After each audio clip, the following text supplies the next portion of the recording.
Hello everyone, this is the TVC podcast with me, Tony Lowe. And today I wanted just to say a few words on the value of writing. Now, I've had this conversation with multiple people in the past, and as some of you may know, I work in some capacity as an English teacher, which means that if there are students or who can speak foreign languages, I'm trying to teach them usually not how to build an understanding of English from the ground up, but to take the understanding they've already got and their already developed conversational skills and try to perfect them and push those skills to the next level. So that's the kind of teaching I usually focus on. Now, in the midst of this, I often have to speak about writing skills as well for my students. And many of them comment that they would actually like to write more, but feel stifled in their ability to do so. And sometimes I've spoken to people who feel they shouldn't write because they have no one to write to. Now, on that last point, the idea that you shouldn't write because there's no one to write to, I always heartily disagree, because I really try to explain what the value of writing is. And I kind of mention my students because it's really directly related to our ability to obviously use language. But I think going a step beyond that is directly related to our ability to think, and specifically to think in a organized and clear manner. Now, the reason why I would therefore recommend that everyone take up writing as a practice is because I've learned from first-hand experience that I don't often really perceive what my ideas are or what I believe until I try to write them down, right? It's a funny phenomenon that you come across because many of us, when we go about our day-to-day lives, might feel that we have many ideas, beliefs, convictions that we know and understand in a crystalline way. But in fact, one of the real tests is if you try to express those ideas to someone else, you really see quite clearly whether you understand them or not. So writing isn't the only domain for this. I mean, for most of us, this comes to the fore in a conversation, right? So you might be wandering around for a week or so with all these ideas in your head, and then one day you meet up for a coffee with a friend, and you find that, oh, you really want to tell them all these interesting things you've been thinking about. But lo and behold, when you actually come to speak to your friend, you find that you're actually a little bit muddled. You think, well, actually, how would I explain what I was thinking? And how would I do it clearly? And then perhaps even as you're explaining something, you go, now that I say it out loud, it doesn't really make as much sense as I thought it did. And in fact, maybe I've thought much less than I thought I did as well. Because obviously what can happen quite often is that it might feel like we're thinking a lot, but in fact what we're doing is, instead of really thinking a lot, we're tumbling around the same, perhaps even vague ideas in our head on a cycle. So in fact, we're just tumbling over the same idea instead of thinking through loads of new ones and, blossoming an entire tree of understanding. So we can see that when we try conversation, right? So what does conversation force you to do? Well, when you have an idea that you are thinking through and you try and explain it to a friend, it makes you do two things. Well, actually it makes you do three things. Firstly, it requires you to put that idea in a straight line, right? And you can actually see this when you're speaking to someone who doesn't really know what they're talking about, because they'll say one part of the idea and then they'll jump to another part and then they'll go, actually, no, the most important thing is this first thing. But then actually now I think about it, that means that this really important thing is this other thing over here, right? So they're almost like stumbling over their ideas. And what they're actually trying to do in the process of that is now unpack the idea that they had and make it all neat and organized, right? If this idea was to be structured and it was to flow in a certain order, what is now A, what is B, what is C? And if I'm putting A at the back, should I put C towards the middle, and all this kind of stuff, right? Now, don't begrudge people in the process of doing that. I'm not saying that you should be irritated with people who do that, because often when you're speaking to someone about their ideas, you're simply helping them to think through it out loud, right? So you're actually being helpful in that process, even if they do have to stumble back and forth a bit. And, if you use conversation in the right way, you can really help that. Socratic method is a very, very good tool for using that. If you want to know more about that, obviously I'd point you towards the academy, but it's at least worth a mention.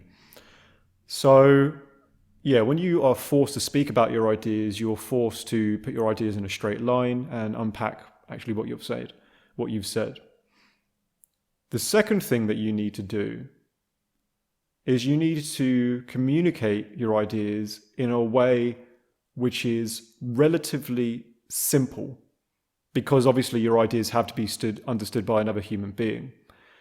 So what that does is it takes ideas that you've got in your head, which you might have bracketed or clumped up in all of these vague terms or apprehensions, and it forces you to say what you mean clearly, right, in plain language.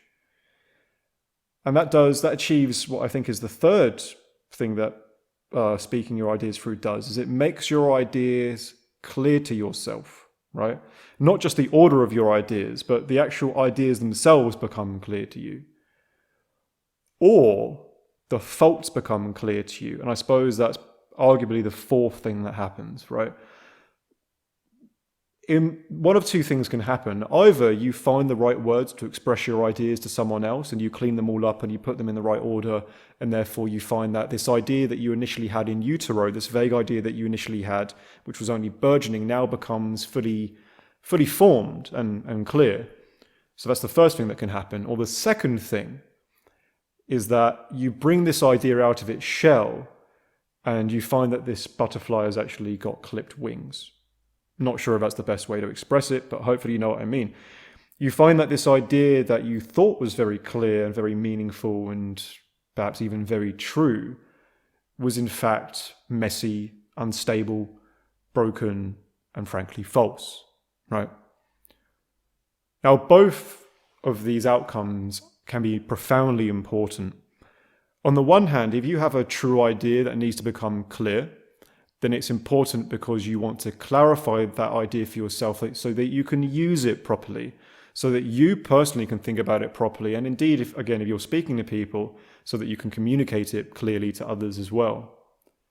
On the flip side of that, if you work through an idea and find it to be false, well then, if you were putting any stock in that idea at all, or you were putting any energy into it, then you realize that you can either then fix it up, redress it, find out what the faults are and work through them, or perhaps you may even need to discard it, right? Because it's just not an idea that holds its own weight. And so again, both are important. It's important to both know and keep true and good ideas, and it's also important to show and perhaps even discard false and faulty ideas, right? So really that's what expressing our thoughts does. And what I'm saying, obviously, is expressing our thoughts through language. Given how language works, it requires structure and it requires communicability, which in turn requires clarity, right? So that's the value of communicating our thoughts. So that brings us to the value of writing itself, because writing serves basically the same purpose, but with a couple of different elements at play. Now, the first one that comes to mind is when you are speaking to a friend face to face. With all the patience in the world, usually you only have a limited amount of time in which to speak, right? It might be 30 minutes, it might be an hour, it might be multiple hours, and some of us can be lucky enough to really sit down with someone for like 4 or 5 hours and have a really in-depth discussion. Some of the best times in life, I personally think. But obviously, most of us only have a limited amount of time. And even in the flow of a conversation, really, we're all conscious of the idea that there's a limited amount of time from sentence to sentence. So yes, if you zoom out, the whole conversation might have lasted 4 or 5 hours. But how much time really do you have to express your ideas when you're sat there in front of your friend, right? Do you really want to test their patience and make them sit there in silence for 5 minutes when you try to think for the exact right thing to say? Well, no, obviously not, right? Everyone knows that a natural conversation has its own momentum. And we have to really roll with that. That has its benefits, because in some way it just pushes us to the point more quickly. But obviously the downside is that it also rushes us in a certain sense, can make us stumble needlessly over what we need to say. Writing, on the other hand, really doesn't have that downside. Now, sure, you can maybe only give a certain amount of time to each day to write. I'm not saying that any of us perhaps have 4 or 5 or 6 hours to sit down and just think about one thing. But even so, the writing on the page stays where it is, and it only moves according to your own pace, right? I mean, yeah, maybe you've got a deadline if you're writing a blog or something for an audience, but say if you're just writing for yourself, you can write a sentence, and then if you hit a wall, instead of waiting for someone in front of you to hold fire for 5 minutes as you think through what you need to say, you can just leave it on that page, walk off, have a shower, go about your day. Maybe you wait 24 hours till you come back and think, now I know what the next sentence needs to be, right? The thought process, the development of actually thinking through your ideas is still happening, but it allows it much more time for itself. And I think that's one of the primary values of writing. Secondly, it's the same value of organizing your thoughts, but obviously with writing, we do it so much more explicitly, right? So, for example, if I'm speaking to my friends about any given topic, well, let's say it's a formal topic, something like politics or philosophy, then very seldom do you or I or anyone else actually structure these conversations as if we're writing, say, a scholarly essay, right? We don't necessarily start with the introduction, move through the body, go to the conclusion, and then tie together all the references. And we can do in a certain way, and I've explained that in my, I believe I explained that in the rhetoric series in the Trivium, where I explained that even in a lecture, or perhaps even a discussion, you can still work through 3 basic stages of explanation, but that's to one side for now. But in any case, writing really does force it to be explicit and structured, right? And that can even work retrospectively. So what do I mean by all of this that I've just rambled through? Well, what I mean is that you can start by writing through an idea, right? Say that you want to think about the meaning of life, and you've got 10 different ideas in your head. Well, is it something to do with happiness? Is it something to do with God? Is it something to do with religion? Is it something to do with science? And you have this vague apprehension that these things are all connected in some way, but you're not really sure how or why. So what can you do? Well, especially with a computer now that you can edit and move things as you please, you can think, okay, well, in the forefront of my mind is the idea that it's got something to do with God. So you can sit down and write about why you think happiness has something to do with God. Okay. You come back later and think, but why does it have something to do with happiness? And you sit down and write that down again. And then you can do this again and again. And even whilst you're writing out those topics, you might think, I first had an idea that it had something to do with God, but it also had something to do with human nature. Now, does that connect to the idea that it's to do with God? If so, is human nature more important first, or is it actually God that comes before that, right? And again, you're digesting everything in your own time and at your own pace. But then here's the thing. You can retrospectively go back and look at what you've written and say, do you know what? Actually, the topic of God was more important. It actually preceded the topic of happiness, right? In fact, if I was going to understand this idea really clearly, if I was going to express this idea very clearly, then I would start by talking about God, and then I would talk about happiness afterwards.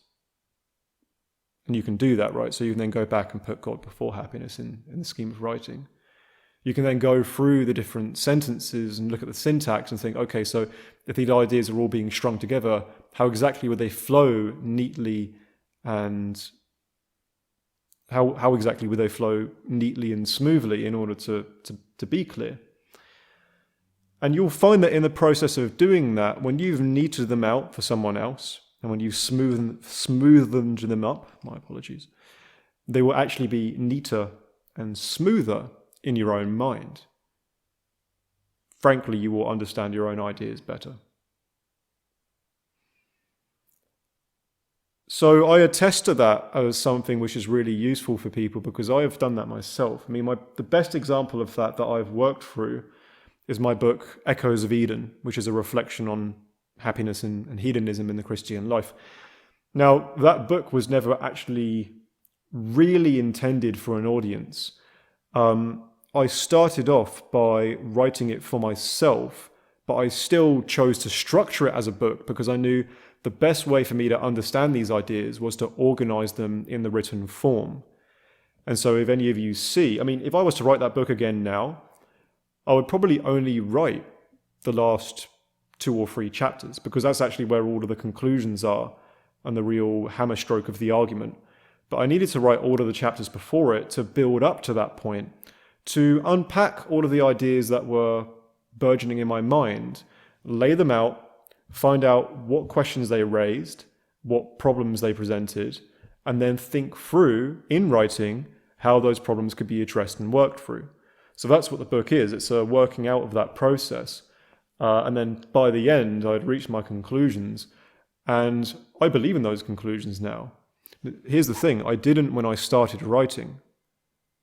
I genuinely didn't know what I believed about the balance between happiness and Christian morality when I started writing that book. But by the end of it, I did, and I do now, because I was able to chew through all of my ideas and digest my own conclusions. So that really is the value of writing. So what's an opportunity for anyone to do this, right? I mean, I now do have an audience, so I do keep that in mind. I know that I am, to a certain degree, writing for other people now when I'm making my new books. But even if you didn't have an audience or even intended to have one, there are still many options, right? You could start just typing away in a journal on the computer or by hand. You could keep a diary of some kind. You could make a proto-blog which doesn't hook up to anything, right? So you can make your own blog, but then just not release it to anyone. These are all options you've got. You could format your own essays. You could structure your own skeletons of books and fill them in and just to pad out your ideas. And by the way, when I say essays and books, like an essay can be anywhere between 500 to 10,000 words. A book can be anywhere between 30 and 3,000 pages. So you don't have to, you're not working for a publisher, for example, you don't have to worry about your word count. But these are all just different formats you can use. And then I suppose the final thing I would say with that in mind is there really is an important difference between writing by the pen and writing on a keyboard. And I'll speak to that very briefly. In my experience, it's better to write on a keyboard when I have to express something quickly, which doesn't necessarily need to be 100% robust. So if I have an idea that I want to express, and I'm actually quite happy to express it as if I was just talking to someone else in front of me, then I'd be content to use a keyboard. It's somewhere in between like extreme disciplined writing and casual conversation. It puts me somewhere in between that. Whereas if I'm really stuck on like a philosophical concept, for example, that I'm trying to work through, that is when I reach for the pen. And the reason for that, quite simply, is because it slows me down.